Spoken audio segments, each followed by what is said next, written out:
নমস্কার বন্ধুরা, সুমিতার হেঁসেলে সবাইকে স্বাগত। তো বন্ধুরা, আজ কিন্তু আমি আবার একটি নতুন ধরনের নিরামিষ রেসিপি নিয়ে চলে এসেছি, একটি হারিয়ে যাওয়া মা ঠাকুমাদের রান্না।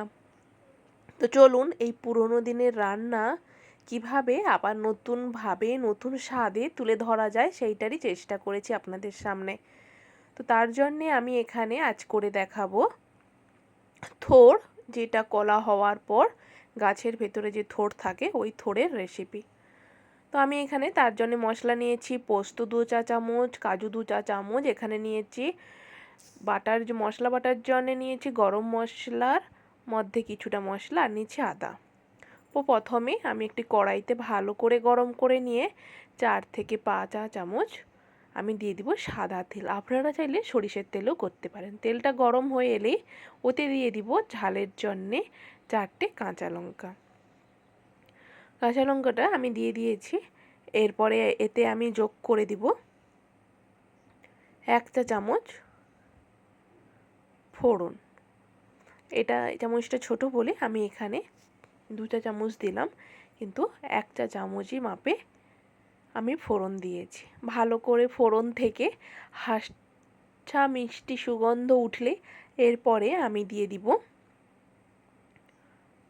একেবারে ডুমো ডুমো করে ছোট করে আমি কেটে রেখেছি, একেবারে ঝিরিঝিরি করে কুচিয়ে রেখেছি পেঁপে। তো বন্ধুরা, পেঁপেটা যেমন শরীরের পরিপাককে ভালো রাখে, পরিষ্কার রাখে, তেমনি কিন্তু খিদেও বাড়ায়। দেখতেই পাচ্ছেন আমি ভালো করে ধুয়ে পরিষ্কার করে নিয়েছি। তো এখানে আমি 100 গ্রাম পেঁপে কেটে নিয়েছি। তো পেঁপেটা ফোড়নের ওপর দিয়ে দিলাম। পেঁপেটা দেওয়া হয়ে গেছে। এরপরে আমি দিয়ে দিব এই সেম প্রসেসে কেটে রাখা 100 গ্রাম আলু কুচি।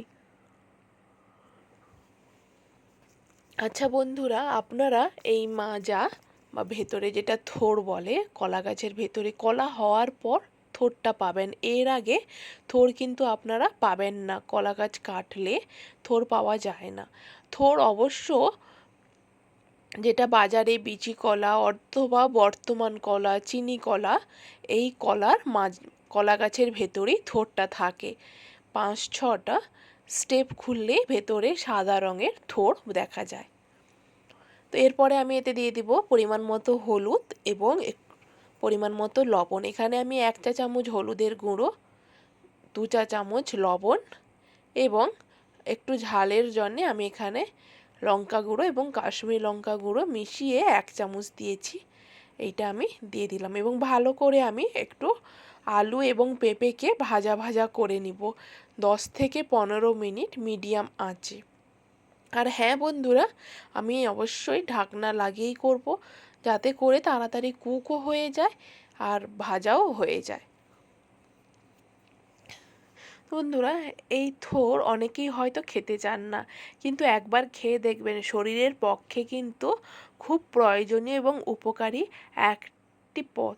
তো বন্ধুরা, এই থোড়ে কিন্তু প্রচুর পরিমাণে আয়রন থাকে, যেটি শরীরে গেলে শরীরের আয়রনের ঘাটতি মেটায়।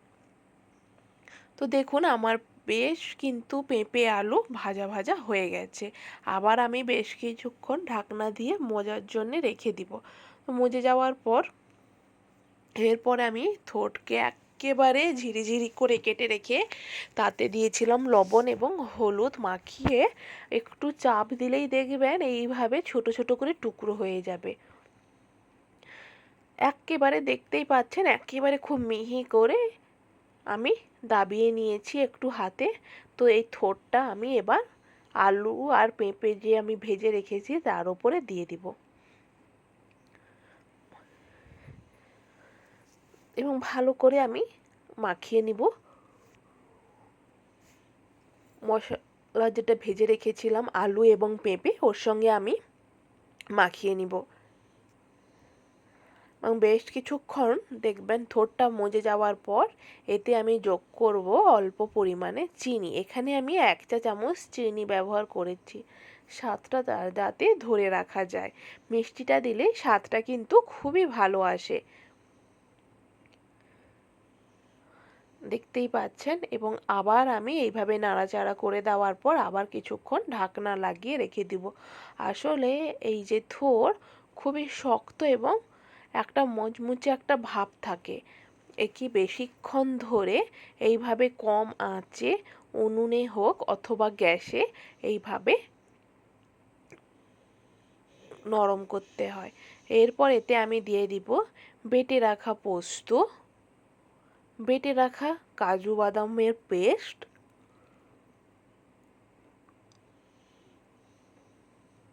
এবং ধনে জিরে গরম মশলার পেস্ট, আর দিয়ে দিব আদার পেস্ট।